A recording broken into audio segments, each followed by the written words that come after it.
Vallecano celebrating this draw like a win. It's a big point for them and definitely points dropped for Real Madrid as Barcelona closed in on them. Luis Garcia, let's come to you first for this one now, because the second straight game in a row that we're not seeing any goals from Real Madrid.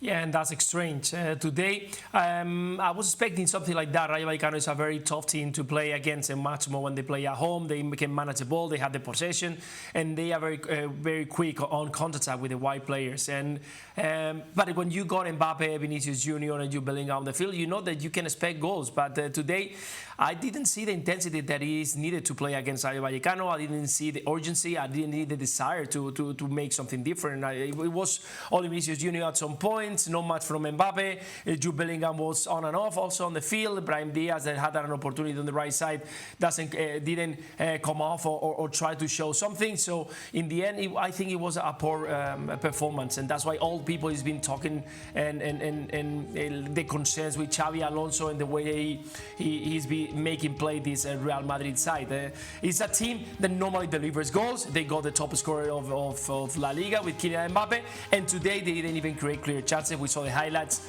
not many that we could say that they could have a big one, only Vinicius Junior one in the first 45, but that's about it. And again, we are talking that the consistency is needed in this competition. That's why the top four, they are getting closer and closer, so we got league for the coming months. That's a bad sign, isn't it? You know, when you play, generally when you play in oops. Oh, that's the screen gone. That's a very expensive phone. The screen gone. Generally, when you play in Europe midweek and you have a bad result and a bad performance, the only thing you expect as a coach is to see some sort of rebound.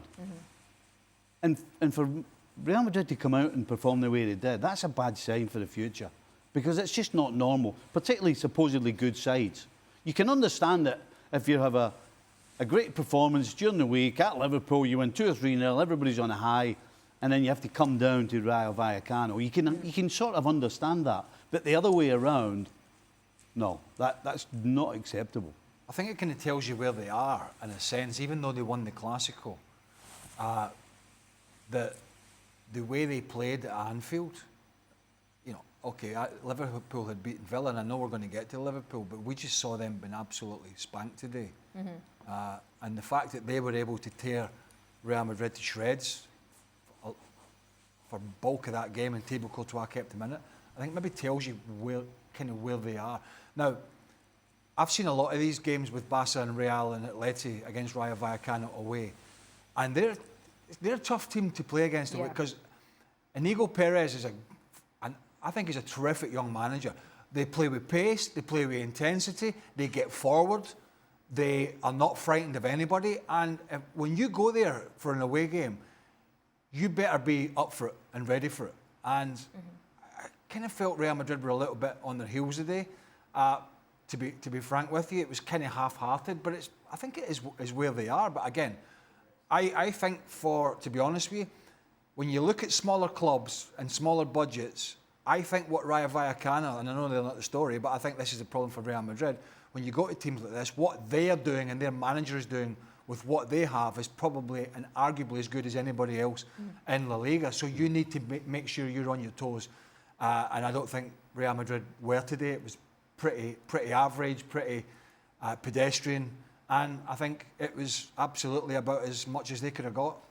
All right, well, a couple of things for Xavi Alonso to think about for the international break. But Luis Garcia, you've got a little bit of a break now since it is the international break. You're never in one place too long. That's what I was going to ask. Where are you going now? Thailand, Hong Kong, India. Rwanda, India. I'm going to go back to Malaysia, guys, yes. Oh, he's gone to that dodgy hotel room again. Oh.